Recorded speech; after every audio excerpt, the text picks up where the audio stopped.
Good morning students. SV academy Rawla की online classes में आपका स्वागत है। Class third lesson first part second. जैसा कि हमने पिछले वीडियो में इस लेसन को शुरू किया था, तो अपने कार्ली द कैनारी, एक गाने वाली चिड़िया कार्ली के बारे में और जिल व उसकी मोम के बारे में पढ़ा था। हमने पढ़ा था कि किस तरह से कार्ली, जो कि एक गाने वाली चिड़िया है, वो सुबह जल्दी 6 बजे गाना शुरू करती है और उससे जिल जान जाती है कि यह समय अब उसके लिए तैयार होने का है और वो स्कूल के लिए रेडी हो जाती है। लेकिन एक दिन ऐसा नहीं होता है और वो उसे जगा नहीं पाती है। तो उसके बाद में क्या होता है, वह क्यों नहीं जगा पाती है, ये सब अपने इस वीडियो के अंदर पढ़ेंगे। और साथ में आपने मेरे साथ साथ इसे रीड भी करना है। और मैं आशा करता हूँ कि पीछे का लेसन आपको समझ में आया होगा और आपने उसको रिवाइज भी किया होगा। मेरी सभी पेरेंट्स से भी यही गुजारिश है कि वे बच्चों को एक बार रिवाइज अवश्य करवाएं और उन्हें पास में बिठाकर इसे समझाएं। अब आगे स्टार्ट करते हैं। When mom got to the kitchen she found that कार्ली was not in her cage. जब जिल की मोम किचन में जाती है और वह पाती है कि कार्ली, जो कि एक गाने वाली चिड़िया है, वह अपने पिंजरे में नहीं है। जिल मॉम येल्ड। मॉम येल्ड का मतलब होता है चिल्लाना। मॉम चिल्लाई, जिल क्या चिल्लाई, यानी कि उसने चिल्लाते हुए जिल को आवाज़ दी। क्या कहा उसने? कार्ली is not in her cage. कहा कि कार्ली है, वो अपने पिंजरे में नहीं है। That's why I didn't here हर। और उसने कहा यही कारण है कि मैं उसे नहीं सुन पाई। उसके बाद में where can she be. Be मतलब होना। वह कहाँ हो सकती है, यानी कि उसकी मोम जिल को चिल्लाते हुए बुलाती है और कहती है कि कार्ली अपने पिंजरे में नहीं है, यही कारण है कि मैं उसे नहीं सुन पाई और वह कहाँ हो सकती है। She was in the cage when I went to sleep said Jill. तो उसके बाद में जिल ने क्या कहा? जिल ने कहा कि जब मैं सोने के लिए गई थी तो वह अपने पिंजरे में थी। Just then Jill's mom saw that the cage door was unlocked. Unlocked का मतलब खुला हुआ। जस्ट देन मतलब तभी। तभी जिल की माँ ने देखा कि पिंजरे का दरवाज़ा खुला हुआ था।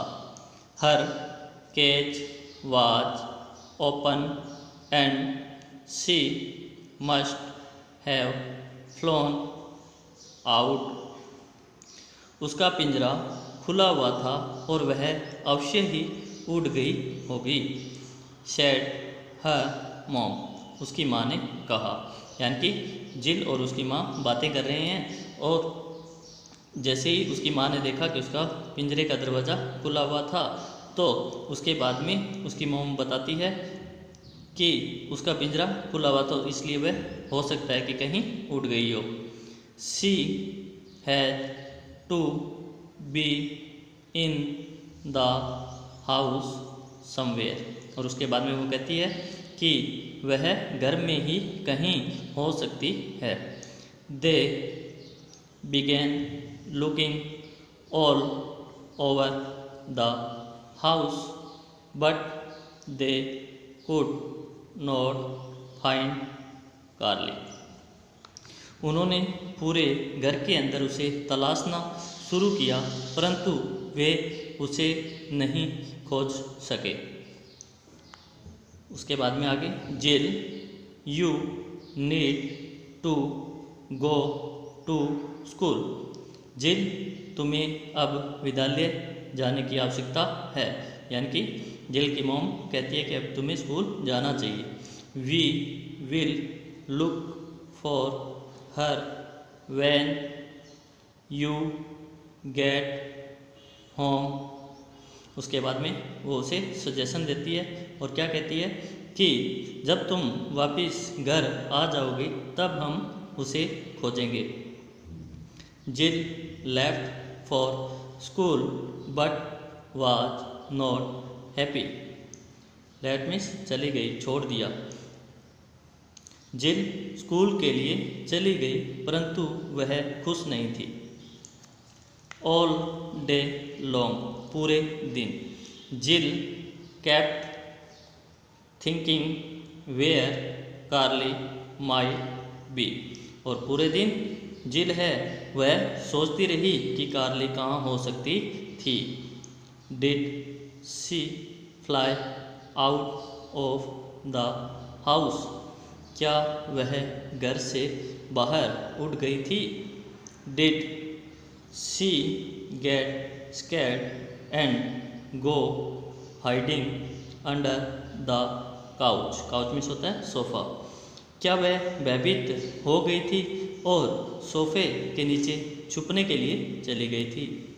जिल found it very hard to concentrate on anything at school.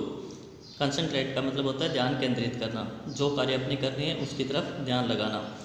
जिल ने स्कूल के अंदर किसी भी कार्य के प्रति अपना ध्यान केंद्रित करने में बहुत मुश्किल पाई, यानी कि जिल को किसी भी कार्य पर ध्यान केंद्रित करने में बहुत मुश्किल हुई। All she thought about was कार्ली। पूरे दिन वह कार्ली के बारे में ही सोचती थी। जिल रश्ड होम। जिल जैसे ही विद्यालय के अंदर छुट्टी हुई, जिल जल्दी से घर की तरफ दौड़ी, भागी। Mom was still at work. परंतु जिल की मॉम है वो अभी भी अपने कार्य पर थी, यानी कि जहाँ भी वो कार्य करती थी अभी वहीं थी, घर नहीं पहुँची थी। Jill looked all over the kitchen and then the bedrooms. Jill ने सबसे पहले पूरी रसोई के अंदर उसे खोजा और उसके बाद में उसने शयन कक्ष में भी उसे ढूंढा। She checked under the tables. उसने टेबल के नीचे, मेज़ों के नीचे भी उसे खोजा।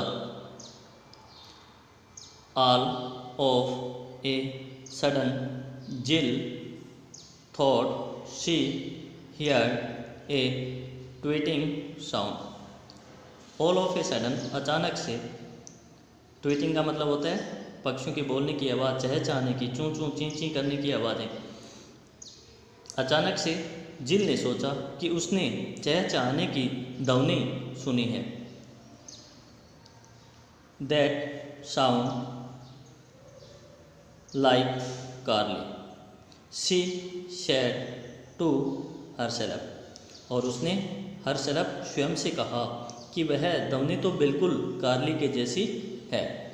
जिल listen again very carefully and started following the tweeting sound. उसके बाद में जिल ने क्या किया, उसको फिर से ध्यानपूर्वक सुना और उस चहचहाने की ध्वनि का पीछा करना शुरू किया, यानी कि जहाँ से वो ध्वनि आ रही थी उसी तरफ उसने बढ़ना शुरू किया। It sounds like it's coming from the garage जिल थॉट। तब जिल ने सोचा कि यह ध्वनि तो लगता है कि गैराज की तरफ से आ रही है। गैराज यानी कि जहाँ पे व्हीकल वगैरह खड़े करते हैं, घर के अंदर एक ऐसा रूम जहाँ पर व्हीकल वगैरह या कोई अन्य सामान रखने का एक बड़ा कमरा, जिसको गैराज बोलते हैं। आगे देखिए, जिल went into the garage and कार्ली was sitting up on A high shelf in the corner. जिल गैराज के अंदर गई और उसने देखा कि वहाँ एक कोने के अंदर कार्ली एक ऊंची ताक के ऊपर बैठी हुई है। शेल्फ मतलब ताक, ताक यानी कि जैसे अपने कोई अलमीरा वगैरह होती है, उसके अंदर अपने अलग से एक स्लैब बनाते हैं सामान रखने के लिए, तो वही ताक है। She looked A bit scared, scared का मतलब होता है भयभीत, बिट मीन्स थोड़ा बहुत, वह थोड़ा भयभीत दिखती थी। How did you get up there, Jill asked Carly, यानी कि जिल ने कार्ली से पूछा कि तुम वहाँ कैसे पहुँची। कार्ली just kept tweeting to her, कार्ली केवल उसकी तरफ चहचहाती रही।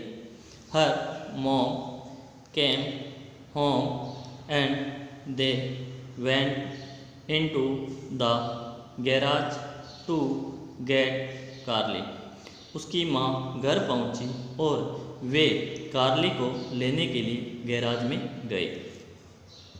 Mom was able to get कार्ली to sit on her finger and bring her back into the house and into the cage. उसकी माँ कार्ली को अपनी अंगुली पर बिठाकर वापस अपने घर के अंदर और उसके पिंजरे में लाने में सफल हुई। यानी कि उसकी माँ ने ताक ऊंची थी तो जिल वहाँ तक नहीं पहुँच सकती थी, इसलिए उसकी मॉम ने अपनी अंगुली पर उसे बिठाया और वापस अपने घर में लाकर उसके पिंजरे में उसे रख दिया।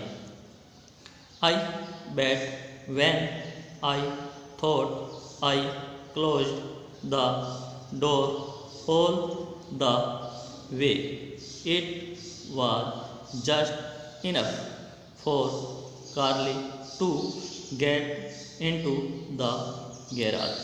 उसके बाद में जिल बोलती है और वो कहती है, बेट का मतलब होता है शर्त लगाना। वो कहती है, मैं शर्त लगाती हूँ कि जब मैंने ये सोचा था कि मैंने दरवाजे को पूरी तरह से बंद कर दिया था, तो यह कार्ली के लिए गैराज में जाने के लिए पर्याप्त था। यानी कि वो कहती है, मैंने ऐसा सोचा तो था कि मैंने दरवाज़ा पूरा बंद कर दिया, लेकिन शायद ऐसा नहीं हुआ। I guess I didn't close her cage और the way either said Jill. और जिल कहती है कि मेरा अनुमान है कि या तो मैंने उस पिंजरे के दरवाजे को पूरी तरह से बंद नहीं किया था।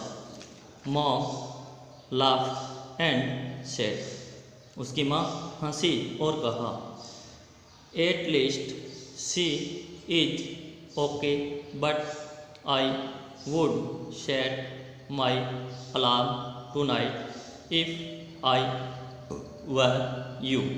उसके बाद में उसकी माँ हंसती है और कहती है, यदि मैं तुम्हारी जगह होती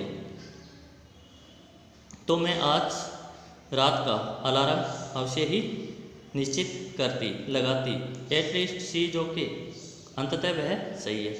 यानी कि मॉम हंसती है और कहती है कि अंततः अब तो वह बिल्कुल ठीक है। ओके मतलब ठीक है, अपनी बच्ची को समझा रही है कि अंततः वह बिल्कुल ठीक है, इसके बारे में ज़्यादा सोचने की आवश्यकता नहीं है। परंतु एक बात ध्यान रखो, यदि मैं आपकी जगह हूँ तो मैं आज रात को अलार्म अपना सेट करूँगी। तो उसके बाद में जिल क्या बोलती है, Jill said I was thinking the same thing. Jill ने कहा, मैं भी ऐसा ही सोच रही थी। तो कहानी कैसी लगी इसके बारे में अवश्य बताएं और इसको एक बार फिर से रिवाइज करें। इसमें आपने कहानी से क्या सीखा ये भी आपने सोचना है। तो आप अपने जो ये कहानी पढ़ी है इसके माध्यम से अपने क्या सीखा है कि किस तरह से जिल है वो एक चिड़िया के भरोसे रहती थी और अपनी तरफ से उसने अलार्म वगैरह सेट करने की कोशिश नहीं की और एक दिन उसके साथ गलत हुआ। तो इस कहानी से हमें क्या शिक्षा मिलती है, ये आप ज़रूर सोचें। Thank you. अगले वीडियो में अपने इसके हार्ड वर्ड्स क्वेश्चन आंसर करेंगे।